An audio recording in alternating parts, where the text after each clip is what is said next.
as a reason for the Senate Impeachment Court to further delay proceedings and not act on their constitutional mandate, which is to try and decide the impeachment case of Vice President Sara Duterte in the soonest possible time.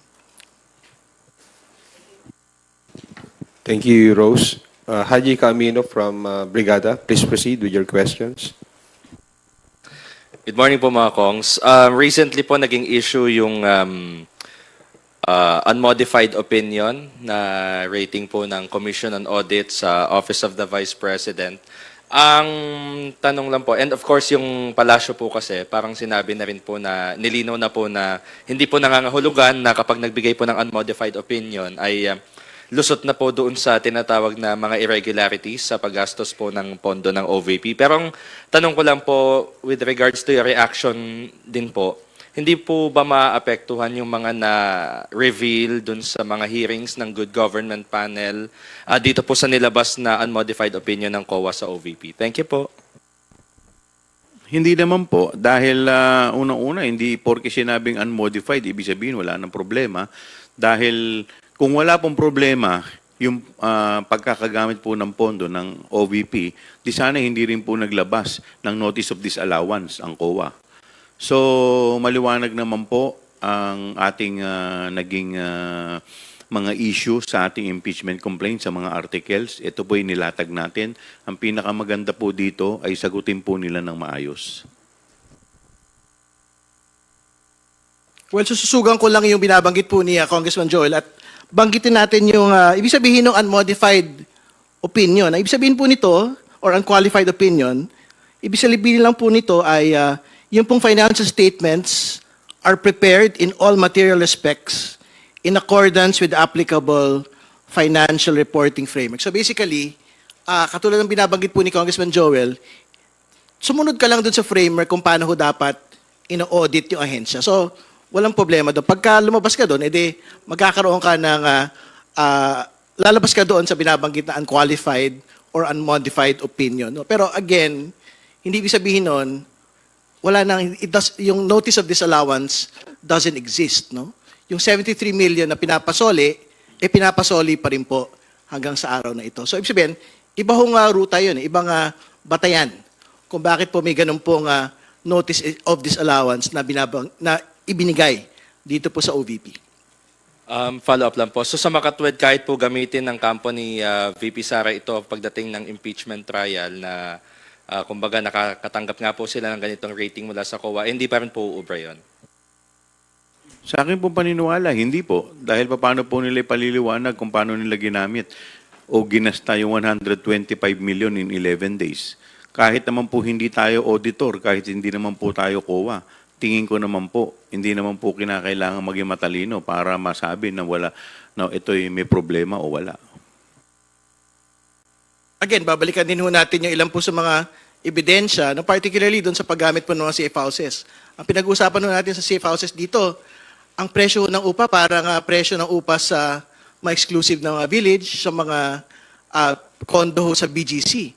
450,000, 500,000 per month. No? So, I'm quite certain yung po mga safe houses na alam po ng mga intelligence and law enforcement personnel po natin, parang hindi naman ata ganun. Yung pong upa sa ganito po mga klase ng mga safe houses po natin. Thank you, Haji. We will now take questions from Tina Panganiban Perez of GMA7. Kong Chua, good morning po. Sir, hihingi lang po ako ng update doon sa pag-draft ng House, ng reply doon sa notice ng Supreme Court. Kumusta na po? And can you give us some highlights doon sa magiging reply niya? Because some of those na information na hinihingi ng SC, like both of you said, na banggit na ng House in the past, na ipaliwanag na rin in the past. Well, actually, inaayos pa po ito. Mostly po ay hindi lang naman po sa House, maski po sa Senate. So yung mga hinihingi po nilang requirement, like for example, yung mga dates, ay ito po ay ma-verify po ito doon po sa Secretary General. So sila po yung primary na kung titignan po ninyo dun sa compliance, sa kanila po mostly yung mga dokumento na hinihingi. Sir, karamihan po sa information na hinihingi ng Supreme Court concerns the first 3 complaints. Nasabi na po ni SecGen na no rules were violated doon sa impeachment complaint, sa articles of impeachment. Your thoughts po?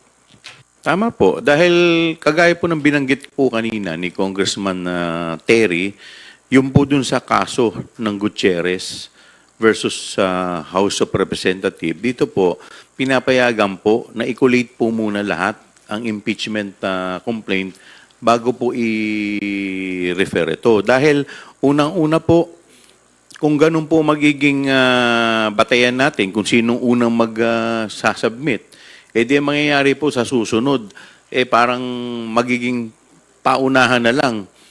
Po pwede po itong magamit sa ibang bagay. Kaya dito naman po pinapayagan, ang pinaka-issue po days, kung ito po ay nakapag-comply sa 10 session days. Alam po ninyo, dalawa po kasing klase ang pagpa-file ng impeachment complaint. Yung isa po, yung tinatawag natin na kailangan pa ng referral. Ito po yung sa committee level, yung dadalhin pa po ito sa Committee on Justice. Yung isa naman po ay yung House action. Ang ruta po na tinugon po ng 19 Congress ay yung House action. Ito po via 1/3. In fact, more than 1/3 pa po ang aming naisumite na signature ng miyembro ng House. Ito po ay hindi lamang first time na nangyari. Ito po ay nangyari na rin po dun sa impeachment ng dating Pangulong Joseph Erap Estrada. Pangalawa, lagi po nating isa sa isip na meron po tayong tinatawag na presumption of regularity or legality. Ito po ay nasambit po ng dating Senate President Juan Ponce Enrile. Kaya sa tingin ko po, lahat naman po ng sangkap para magkaroon po ng maayos na impeachment referral or impeachment complaint ay nandito po. Sir, ang sabi po ninyo kanina na pwedeng i-collate kasi iniiwasan nga yung paunahan ng pag-file ng impeachment complaint kasi baka magamit sa ibang bagay. Can you please expound on the ibang bagay?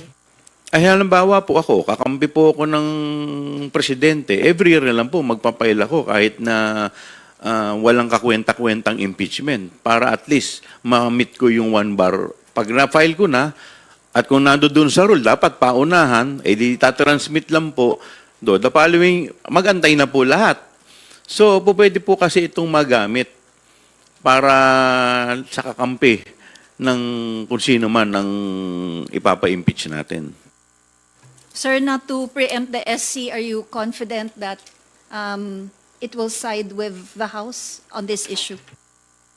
Definitely. Dahil sa akin pong paniniwala, lahat naman po ng sangkap, lahat naman po ng proseso ay dinaanan naman po sa House.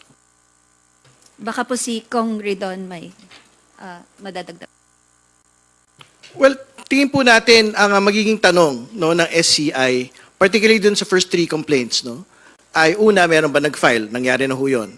Pero ang susunod, which is the requirement under Gutierrez and under Francisco, nagkaroon ba ng referral to the House Committee on Justice? I think the facts are clear that there was never a referral to the House Committee on Justice on the first, on the second, on the third complaint. So, basically, dapat ho, basura po, ultimately, ito pong kaso po na ito. Kasi, ang talaga ho nga, magkakaroon lang po ng 1-year bar rule, ay ito po nga tumuloy po na impeachment complaint kung saan nagkaroon po ng direct plenary action, 215 congressmen approved the articles of impeachment and transmitted it to the Senate on the same day. So, kung yun ho yung pag-uusapan, dapat po talaga mabasura na po yung complaint na final po sa Supreme Court. Thank you. Thank you, Tina. May Alice Moras from PTV4 is now recognized. Hi, good morning po mga Kongs. Despite all these issues, Kong Chua, tanong ko lang sana yung preparations nyo for the impeachment trial. Sa ngayon po ba, tuloy pa rin yung preparations nyo for impeachment trial? Nadadagdagan pa rin ba yung mga ebidensyang hawak nyo or sa tingin nyo naapektuhan na dahil sa mga isyong ito? Well, tuloy-tuloy pa rin po ang paghahanda ng House prosecutors. Siguro ang inaantay na lang po natin, dahil alam naman po natin yung nangyari, meron po kaming dalawa na hindi pinalad, na madagdagan kami ng dalawa officially.